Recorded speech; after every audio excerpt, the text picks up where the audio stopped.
Hello friends, ఈ వీడియోలో మనం ఫ్రీ మోషన్ అవ్వక ఇబ్బంది పడుతూ ఉన్న వాళ్ళకి సంబంధించి త్రిఫల చూర్ణాన్ని ఉపయోగించుకుని, అది కూడా ఈ ఫార్ములాలో ఉన్నటువంటి 1:2:3 నిష్పత్తిలో ఉన్నటువంటి ఇలాంటి త్రిఫల చూర్ణాన్ని ఉపయోగించుకోవటం మూలంగా ఈ ఫ్రీ మోషన్ సమస్య నుంచి బయటపడటానికి ఈ త్రిఫల చూర్ణం అనేది అత్యంత సపోర్ట్గా ఉండిద్దని మనం చెప్పుకోవచ్చు.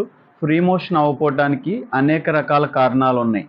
షుగర్ ద్వారా కూడా ఫ్రీ మోషన్ అనేది అవ్వక ఇబ్బంది పడుతూ ఉంటారు. కొన్ని రకాల మెడిసిన్స్ని ఉపయోగించుకోవటం మూలంగా ఫ్రీ మోషన్ అవ్వక ఓవర్ హీట్ అయ్యి దాని ద్వారా ఫ్రీ మోషన్ అవ్వక ఇబ్బంది పడుతూ ఉంటారు. లివర్ ఫంక్షన్ అనేది సరిగ్గా లేక డైజెషన్ వ్యవస్థ అనేది సక్రమంగా లేనప్పుడు కూడా ఫ్రీ మోషన్ అవ్వక ఇబ్బంది పడుతూ ఉంటారు. ఈ విధంగా మనం చెప్పుకుంటా ఉంటే వయసును బట్టి కూడా పెద్ద వయసు వాళ్ళకి డైజెషన్ వ్యవస్థ తగ్గటం ద్వారా అరుగుదల శక్తి అనేది మందగించడం ద్వారా ఫ్రీ మోషన్ అవ్వక ఇబ్బంది పడుతూ ఉంటారు. ఫ్రీ మోషన్ అవ్వకపోతే ఫైల్స్ రావటం కావచ్చు, ఓవర్ హీట్ అవ్వటం కావచ్చు, అదేవిధంగా చర్మ సమస్యలు రావటం, స్కిన్ ప్రాబ్లమ్స్ రావటం కావచ్చు, ఇలా అనేక రకాల దానికి రిలేటివ్గా ఉన్నటువంటి ప్రాబ్లమ్స్తో ఇబ్బంది పడటాన్ని సామాజికంగా మనం గమనించవచ్చు.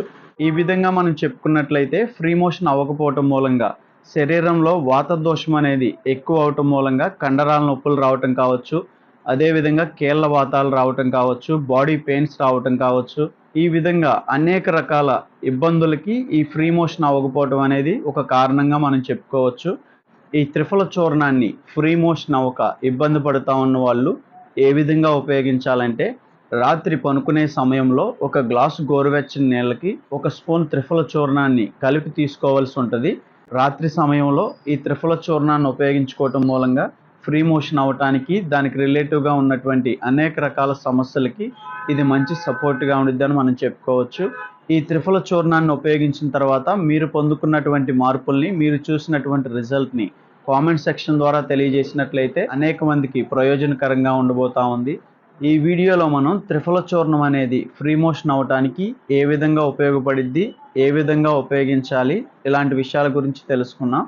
ఓకే ఫ్రెండ్స్, ఈ వీడియోను మనం ఎడ్యుకేషన్ పర్పస్తో రికార్డ్ చేయడం జరిగింది. ఇది మెడికల్ అడ్వైస్ కాదు. ఇంతకు ముందు మన ఛానల్లో అనేక వీడియోస్ ఉన్నాయి. ఒకసారి కొత్తగా వచ్చిన వాళ్ళు ఆ వీడియోస్ని కూడా చూసే ప్రయత్నం చేయండి. ఈ వీడియోలో అయితే మరొక వీడియోతో మళ్ళీ కలుద్దాం.